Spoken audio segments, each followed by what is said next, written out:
My son got you pregnant? You think you can trap my son? Get out of my house now. You're nothing but a village girl trying to ruin my legacy. Please, ma'am, the baby is innocent, and I'm not trying to frame your son. Please don't do this to me. Nomsa begs on her knees, crying, "Please, ma'am, the baby is innocent, and I'm not trying to frame him." Sometimes life doesn't even give you time to prepare for what is coming next. One moment, you will think you have everything under control. The next moment, everything you're building is tearing down, apart in front of you. That was how it happened to Nomsa. Nomsa stood outside the big gate of the Lungelo mansion. Her clothes were soaked from the rain that just fell. She was freezing already. Some moments ago, she was still inside that house working, but right now, everything has just changed in a twinkling of an eye. Nomsa had never had an easy life, right from when she was a teenager. She was just 24 years old, but she has already seen more pain than many people would see in their whole lifetime. She was born in the South Cape, into a poor home, but a family filled with love and care. Her father wasn't rich, but he was always there and present for her and her mom. He tried everything he could to give them a good life, cared for them, buys them anything they'd need, but life sometimes is a mystery. Then one day he lost his job, and after trying so much to get another, he was knocked down by a car on one of the days he went for job hunting, and at last, he died. And after he died, life changed immediately for Nomsa and her mom. The same relatives who used to visit them and eat their food suddenly turned against them. Her father's brother and sister started coming around, not to comfort them, but to remind them that the house they're living in doesn't belong to them, they would say. "You're just a woman, and you must leave our brother's house." Nomsa watched her mother cry more than she had ever cried before. She watched her beg people she once respected. She watched adults turn cruel simply because they have the upper hand. In the end, they succeeded in driving her mother out of her late husband's house. Life isn't fair, and Nomsa learned that lesson very early. With nowhere else to go, she and her mother moved to Gao Teng, hoping things would be better. But hope alone doesn't pay bills. Nomsa became the one in charge at an early age. Even though she was young, it's just that there was no choice. Nomsa started looking for work everywhere, and that was when she learned another hard truth about reality. Most places she went to, the men wanted something else before giving her a job. They'll be like, "You know you're a very pretty girl. Just be nice to me first, and there's nothing I'll not give to you. If you scratch my back, I'll scratch your back," they would say. Nomsa understood perfectly what they meant by that, but she wasn't ready. On some days, hunger would nearly finish her. Most nights, she will cry until she falls asleep. But she always told herself one thing: she would rather suffer than sell her body for a job that wouldn't even last. And she meant it. When she finally got the maid job at the Lungalo mansion, it felt like a blessing. Mrs. Vivian Lungalo was not just rich. She was powerful. She was a 50-year-old business tycoon who valued her family name more than anything else. Reputation was everything to her. Appearances mattered more than people's feelings. From the first day Nomsa stepped into that mansion, Mrs. Vivian made her rules clear. "You can work here," she said, looking at Nomsa like she was inspecting goods. "But remember your place." Nomsa nodded respectfully. "One more thing," Mrs. Vivian added. "My son will be coming back. You can go anywhere in this house, but never, on any account, be seen close to him. People in your class are not supposed to mix with my family. If you want to keep this job, stay in my good books. Do you understand?" "Yes, ma'am," Nomsa replied quietly. "Besides, why won't I keep the job? I need this job so badly," she said. Her first days at work were not difficult. For the first time in a long while, she had something to eat that was different from what she's been eating lately. And the pay was enough to take care of bills and send money to her mother. It was enough for her. She worked tirelessly, followed every instruction, and she never talked back to anyone or her boss. Working here gave her peace she hadn't had for a while. It helped her forget her problems, even if just for a little while. And being around people, keeping busy, that was where she now found some happiness. Most people in the mansion liked her, but it wasn't everyone. Some staff would say, "She's doing eye service," one of them said one day. "Leave her," another replied. "She knows Mr. Kagiso is coming back. She wants them to notice her." Nomsa heard everything they were saying, but she ignored them. She had no such intentions. All she wanted was to work and go home. At least that was what she believed. Kagiso Lungalo was a 28 years old, a handsome, intelligent, and wealthy young man, an oil and real estate mogul who took after his mom. Women fell at his feet wherever he went, but Kagiso was tired of all the fake women trying to surround him. And this is why, as a man, endeavor to build with someone before you get to that ladder, because it's difficult to tell who is who and who loves you genuinely. Every relationship he had ever been in didn't even last up to 5 to 6 months. All they wanted was his money, luxurious lifestyle, and an access to his family name. Not him. Sometimes he wished he could live like a normal person, but life doesn't always give us what we pray for. Because what you have is what people are already asking God to give them. The first time Nomsa saw him was when she went to serve him and her mom lunch. The moment she saw him, she lost balance slightly. Her heart skipped, and she felt heat rush to her face. She tried to compose herself, but Kagiso had already noticed it. After she left, Kagiso asked his mother who she was. "The new maid," Mrs. Vivian replied. "Why do you want to know about her? You've never asked me about any maid in this house." "Don't worry, Mom, it's nothing," he said. Ever since that encounter, Kagiso started paying more attention to Nomsa. He'll watch her work, cook, and would intentionally go into the kitchen to get water from the freezer just to see her clearly. He has seen women of different types, sizes, but this one was different. She doesn't look like what he has seen so far. One day, while Nomsa was folding clothes in the laundry room, Kagiso walked in. "Nomsa," she turned. Their eyes met, and she felt shy immediately. She looked away, her heart beating fast. Kagiso, noticing this, told her that he knows deep down that she likes him too. And he does. That he has tried to convince himself over the past few months and weeks that he is confused, but he has also realized that he is not. Whenever he tries to sleep, all he sees is her face. Like, "What did you do to me? All I can think of is you. I don't want to lie to you, Nomsa. I am in love with you, and please, forget about what anyone would say or my mom. Let me handle that. But I can't keep being this way." "Why me?" Nomsa asked. "I mean, you've seen better girls out there, and I'm just a maid, and I don't want to risk my job. Yes, I like you. But your mom has already asked me not to get close to you. What do you think she'll do when she finds out?" Kagiso responded by telling her that she should allow him to do that. And right now, if it is not her, it's not going to be another. Their relationship started very well, and it was kept as a secret between the both of them. Kagiso would smuggle into her room sometimes at night, help her in the kitchen when his mom isn't around, and sometimes Nomsa would get worried about his mom or anyone finding out. But he'd assure her not to worry about it, promising her that he'll tell her mom when it's the right time. And now, isn't the right time unknown to them? Something none of them expected is on its way to shatter the core of their relationship. One evening, after Nomsa was done with work, she was beginning to feel very weak and tired. Throughout the day, she's been feeling like that. She had suspicions due to the fact that she hasn't seen her cycle yet, but she dismissed the thought because she's been stressed, and it's not the first time she's had her cycle delayed. Or could it be what she is thinking? The next morning, while serving Mrs. Vivian her breakfast that morning, she felt a sudden weakness again, and Mrs. Vivian, noticing all of this, asked that she take a break for now while she waits for her doctor to come for a checkup. When the doctor arrived that evening and had the test done, it was discovered that Nomsa was 3 weeks pregnant. When the doctor left, Mrs. Vivian requested to know who the father is, but Nomsa couldn't tell her. She feared for her life and losing job. "Who is the father?" she demanded. Nomsa trembled. She tried so much to protect the truth, but fear broke her. "Kagiso," she said. "To Kagiso? My son?" Mrs. Vivian demanded to know. "Wait, you think you can trap my son?" Mrs. Vivian shouted. "Get out of my house," Nomsa begged. But it was already too late.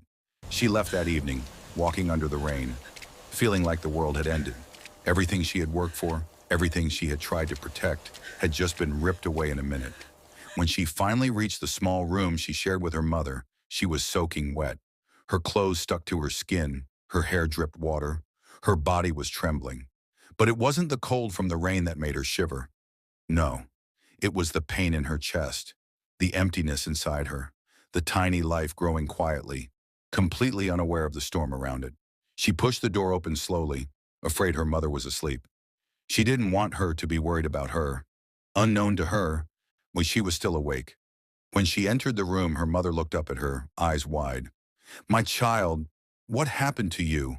Why are you this wet?" Nomsa dropped her bag, fell to her knees, and cried like she had never cried before. The kind of cry that comes from deep pain, confusion, heartbreak, and exhaustion a person has been holding in. Her tears mixed with the rain that had soaked her outside, and she felt like she was drowning in more than water. Her mother rushed to her side, kneeling beside her, wrapping her arms around her.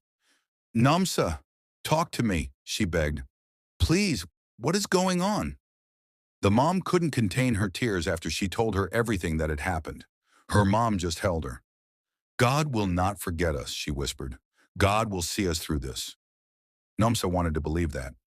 But at that moment, a belief felt like a distant dream. Meanwhile, Kagiso just returned from work that evening. He expected to see her somewhere, cleaning, cooking, moving quietly like she always did. But she wasn't there. So he went inside the kitchen, but couldn't find her.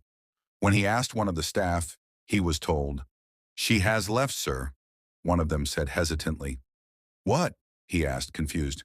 She stole money from Madam," the staffer said quickly. "That's why she ran away." Kagiso's heart sank. Nomsa? Steal money? That couldn't be her. She can be anything but not a thief. When he tried to call her, he realized that her phone was switched off. Deep down, he knew something was wrong. Days passed, weeks passed, and every time he tried to question his mother, she would block him. "She embarrassed this family by stealing, and I can't take that. Who knows what next she'd do?" "So forget her," Mrs. Vivian said. But Kagiso couldn't. He became restless, angry, quiet, tired. The weight of missing her, of knowing she was hurt because of his family, grew heavier each day. Mrs. Vivian thought she had done the right thing by protecting her son and protecting the family name. She believed she was saving Kagiso from heartbreak, but she was wrong. Back in Gao Teng, life didn't pause because of Nomsa, even when she had nothing left to give. With the little money she had saved, she rented a small spot on a busy street. Even though it wasn't much, with her mother's help, she baked bean cakes early every morning, selling to early morning workers. The pregnancy was not easy on her. She was stressed too much. Some nights, she would be seen holding her stomach and crying quietly. "I'm trying," she whispered. "I'm really trying. Please, please stay safe inside me." Her mom would watch, but there's nothing she could do. Then one morning, Nomsa collapsed while baking at her usual spot. She was rushed to the clinic, but before they could reach there, it was already too late. The doctor carefully looked at her and her mom. Then he said, "I'm sorry, we've lost the baby." Nomsa stared at him. At that point, she didn't know what to feel. She didn't move. Nor did she even cry. She just felt empty, like life itself was at a standstill. Weeks later, Nomsa returned to her baking spot, baking. She smiled at customers and pretended she was okay. I mean, life didn't stop when she lost her baby. Until one afternoon, a black car drove past her small stall, and then it reversed back. Nomsa didn't notice at first. She was busy arranging her baked goods. Then when she looked up, she froze. It was Kagiso. For a moment, the world stopped. Nothing else existed. "What are you doing here?" she whispered, shocked. He smiled lightly, even though there was hurt in it. "So this is where you ran to, after stealing our Maibi? You couldn't even call me?" Nomsa's eyes filled with tears. "Is that what they told you, that I stole?" she asked. But Kagiso couldn't say anything. "You know what? Just leave, let me be," Nomsa commanded. But Kagiso didn't buy that. He asked her to go somewhere quiet with him so they could talk. And after back and forth, she agreed. And there, Nomsa told him everything that had happened after she was thrown out. For the first time in months, Kagiso realized that everything he had been told about Nomsa was a lie. "How could she?" he whispered. "How could my mother?" Nomsa shook her head. "It's okay. It's not your fault." He held her tighter. "It is my fault. I should have known. I should have trusted you. They stayed like that for a long time, holding on to each other, trying to make sense of what life had done to them. Every day since that moment at her baking spot, her face was in his mind. Her smile, her hands, the way she moved. He couldn't shake it. He tried to focus on work, tried to bury himself in meetings and projects, but it was useless. His mother had lied to him, told him she ran away because she stole her money. He knew Nomsa. She would never do a thing like that. The next day, when Kagiso returned home, he was quiet and cold. And he found his mother in the living room, reading documents like nothing had happened. He walked up to her and told her, "Mom, we need to talk," he said. His voice was low but firm. Mrs. Vivian looked up, startled. "Kagiso, what is it?" "Mom, what did I ever do to you? Why did you have to lie to me that Nomsa stole your money?" he said. Mrs. Vivian tried to explain. I did it for you. I thought she was like the other girls. I was only trying to protect you. I wanted to protect our family name." "Protect me?" Kagiso cut her off. "Do you know what you've done? Do you know how much pain she went through because of you? Because of your lies, she lost our child. Do you understand?" Mrs. Vivian sat back, realizing for the first time that she had gone too far. Her hands shook. I didn't know. Mom, I love you, but you see this? This would never be the last time you'd ever come close to me. Don't even think about it," he said firmly. "I love her, and there's nothing you can do to stop it." Mrs. Vivian has never seen Kagiso that way. It struck her at that moment that she has messed up. Kagiso stormed out of the house that day and never came back. The next morning she tried to reach him, but to no avail. She had no choice but to call the number of the agency who recommended Nomsa to her. That afternoon she paid Nomsa a surprise visit. Meanwhile, Nomsa was at home, in the kitchen that weekend, cooking with her mother when the doorbell rang. She wiped her hands on her apron, puzzled. Who could it be? When she opened the door, it was Mrs. Vivian. Nomsa froze. "Can I help you?" Mrs. Vivian smiled softly, a change that Nomsa had never seen before. "Oh, may I come in?" Nomsa stepped aside, while she and her mother sat in the small living area as Mrs. Vivian took a seat. "I know you're surprised to see me here, and even if you wouldn't let me come inside your home, I would understand. I know what I did," she said quietly, "and I am truly sorry.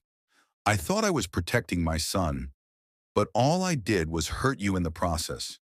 After his father left us for another woman, I promised myself that my son would never have to go through what I went through. I am here because I have realized my mistake.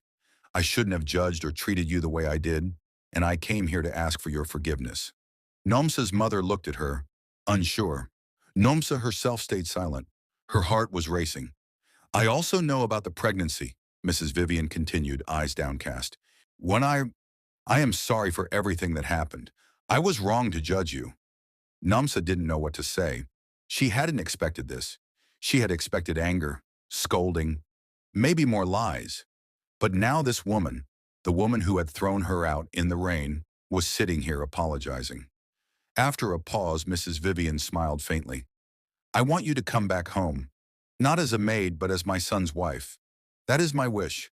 But I understand if you can't, you have your life now, your mother, your bakery. I don't want to pressure you." Nomsa felt tears prick her eyes. She didn't know what to say. She hadn't expected this at all. She looked at her mother, who nodded softly. "I forgive you, ma'am, but I will have to think about it," Nomsa said quietly.